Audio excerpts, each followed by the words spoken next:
Oh God, where am I?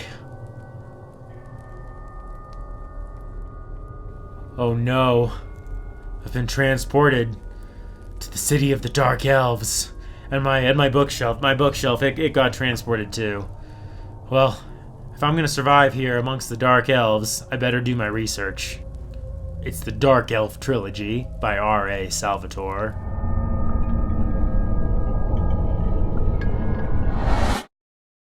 Now this is a 3-in-1 set that I got back in high school about 1,000,000 years ago, so old that it has since literally fallen apart at the seam in the middle. I'd be sad about the destruction of a piece of my own literary history were it not for the fact that I have always found this cover art hideous. I don't know what exactly about the description of drow elves as having inky black skin and the perfect, beautiful features of surface elves led the artist to think, hey, I know just the thing. I'll illustrate Drizzt as a bumpy, blue, ugly monster, but, not as if I can draw any better. So we got Homeland, Exile, and Sojourn, published respectively in August and December of 1990 and March of 1991, and respectively the 4th through 6th published Drizzt books, although the 1st through 3rd of the series' internal chronology. Now obviously where I am now in the realm of magic and fantasy, these books are historical documents about events that actually happened, but just for simplicity's sake I'll be discussing them as if they're fiction, where they might be for you back in the world where I came from. I don't think I need to go into too exhaustive detail about the plots, because these are 30-year-old very popular books, and also because I think the Dark Elves are already coming for me, and I gotta get through this quickly so I can hide, but let's just go into some basics, and I might go back and fill in some details later on as I go book by book. The Dark Elf Trilogy covers roughly the first 50 or so years in the life of the eventual legendary hero Dark Elf Ranger Drizzt Do'Urden. The first book, Homeland, details life in the underdark city of Menzoberranzan and the scheming and murderous machinations of the Dark Elves as Drizzt is born. We watch Drizzt grow up, train extensively in swordplay, go to Dark Elf Academy before becoming disillusioned with his brethren's evil ways and eventually making his violent escape from the city into the greater Underdark. Book 2, Exile, is not exactly accurately titled, as it's actually about Drizzt doing everything in his power to avoid being captured by the Dark Elves and brought back to Menzoberranzan, which is kind of the opposite of being exiled. It basically takes the form of a feature-length chase scene through the Underdark, give or take a stay in a friendly deep gnome city for 50 pages or so. And finally onto the surface of the Dungeons & Dragons world in Sojourn, where Drizzt is at first falsely accused of murders committed by villains, before meeting and befriending the blind ranger Montolio de Bruchy, who trains him in the spiritual ways of the forest goddess Mieliki. Drizzt finally makes his way north to Icewind Dale, where he meets Brunor Battlehammer and Catti Bree, which will lead us into the events of the Icewind Dale trilogy. I probably enjoy the first book the most, if only for how unique its settings are. It's a real victory of world building in how it paints a visual picture in your mind's eye of the city of Menzoberranzan with its alien architecture and spider tributes everywhere, and utter darkness lit only by the eerie purple glow of fairy flame, and magical carvings on buildings. Also in the way it paints a picture of a truly immoral society, where great houses attacking and wiping each other out down to the last child is a way of life and more or less accepted, as long as they kinda sorta cover their tracks after doing it. Now I will say that while compelling, the society of Menzoberranzan as ruled over by House Beinre and the spider goddess Lolth is also probably the stupidest evil empire I've ever read in fiction. So let me explain. The book goes into exhaustive detail about how every citizen of Menzoberranzan, every Dark Elf citizen that is extensively trained, more or less from birth, to be a perfect machine in combat, trained in wizardry, trained in the spiritual ways of the goddess Lolth. They spend decades and decades at academy, becoming perfect killers, basically, becoming honed to the razor's edge of perfection in their deadly craft. And basically all that this city full of dark elves, one and all perfectly trained soldiers, killers, even wizards, ever does with their collective might is attack and kill each other within their own city. They pretty much never seem to do anything else. They certainly never attack any other dark elves. They never even attack the non-evil nearby deep gnome city of Blingdenstone. They just scheme and kill each other. There's one scene in Homeland where they do a raid on a little surface elf campfire party and kill, I believe it says 20 surface elves. And it specifically says in the text of the book that this is the first such attack that they have done in decades.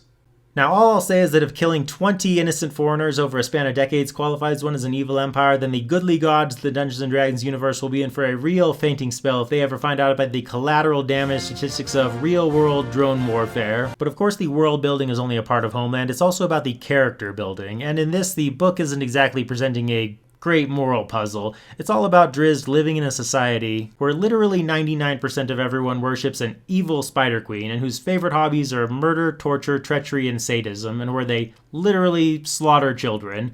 I don't think, or at least I hope that R.A. Salvatore isn't presenting this to us as a what is the right thing for Drizzt to do? But the broad moral stakes work well enough as a framework for what we really want, which is scenes of Drizzt endlessly drilling at his swordplay and becoming a straight killer with his twin scimitars. The scenes at the Battle Academy of him kicking ass in these yearly contests are especially satisfying and fun to read. I will say, though, that I feel like Drizzt is depicted as being, if not dumb, at least a bit overly naive. Towards the end of this book, he's literally pushing 30 and he's still learning, extremely basic level things about drow society. There's a scene also when he's about 30 when a dark elf chick opens her robe in front of him, right? And he's all blushing because he's never seen a woman like that before, and it's like, sweet lolth, dude. I feel like the book might work a little better if it tracked him through the age of, say, 20 instead of 30. I feel like 30 is a little old to still be learning the rudiments of the city you've spent your whole life in and to be seeing your first titty. Exile, like I said, is a simpler book, basically a big chase scene spanning maybe a few weeks or a couple of months. It's hard to tell exactly, but it has a very video gamey type structure, or I guess it would be more fitting to say a Dungeons & Dragons campaign-y type structure. Minus hanging out with some deep gnomes for a tick and some emotional stakes when he has to confront the barely sentient Lolth revived zombie of a dead loved one, it's mostly a book about Drizzt going from encounter to encounter. Battle a basilisk, battle some dark elves trying to bring him back to Menzoberranzan, battle some dire corbies, battle an evil wizard, battle some mind flayers, battle some Duragar dwarves, battle the aforementioned zombie, and so on and so on and so on. Fight, fight, fight, battle, battle, battle, combat, combat, combat. It is nice watching Drizzt shake off his loneliness-induced mania a little bit as he befriends the gnomes, but the main Drizzt story does feel like it gets a little bit redundant here. The scenes with the villains, i.e. Drizzt's family back in Menzoberranzan, are actually more fun, but once again they're a laughably incompetent evil empire, mostly focused on murdering and backstabbing and betraying each other. Heck, even their somewhat external goal of capturing Drizzt is technically an internal matter, isn't it?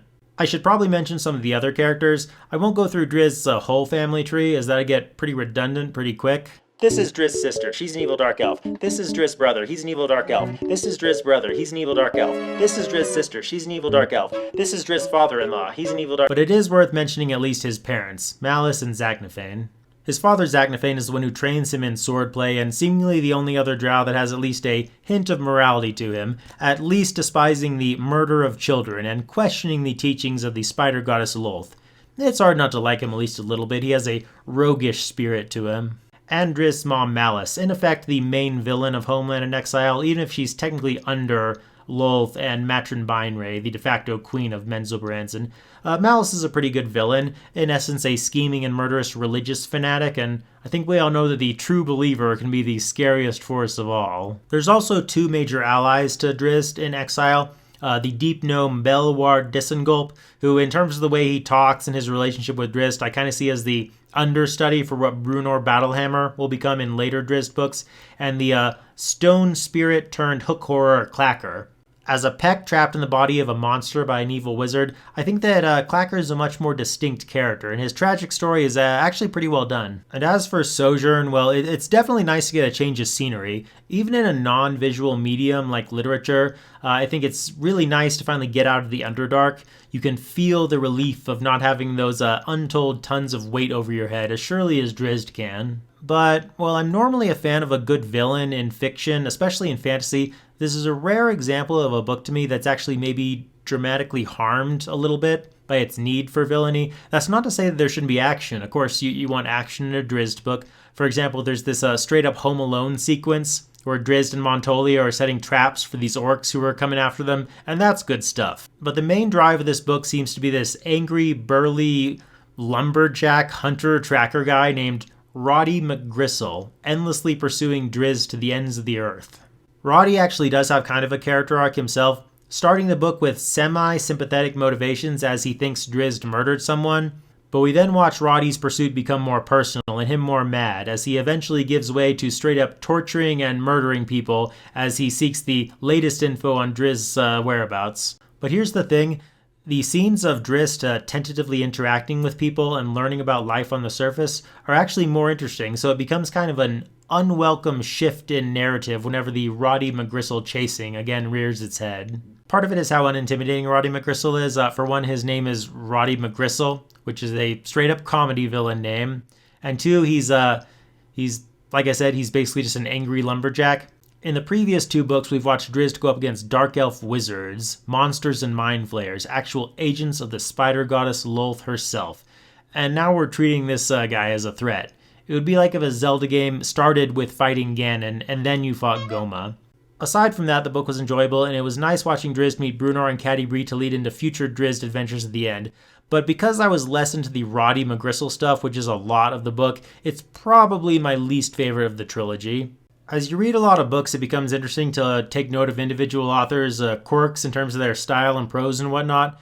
And one thing I certainly noticed about R.A. Salvatore is that he mostly has a very lean, economical style. For example, he never really wastes words on what characters are wearing unless it's immediately plot relevant, or even a lot of the times what characters look like, outside of one or two distinguishing traits such as a Metron Beinray being ancient or Catti-brie's red hair, stuff like that. But where he more than makes up for that word count-wise is in his downright pornographically detailed descriptions of the fight scenes, just blow by blow, step by step, the Drizzt's sword shot in at a slightly, shoulder angle, while his foot, meanwhile, positioned backwards. The other sword twirled around to catch Zagnaphane's sword such and such, but Zagnaphane's sword dipped down a few degrees and curved into this angle, while his foot mutate to take position, and his elbow, just blow by blow by blow, intensely to make sure there is no motion whatsoever during a sword fight that you are not completely aware of. It's very much a unique and signature quirk of Salvatore's writing. I've read detailed fight scenes in fantasy before, but pretty much never to quite this degree.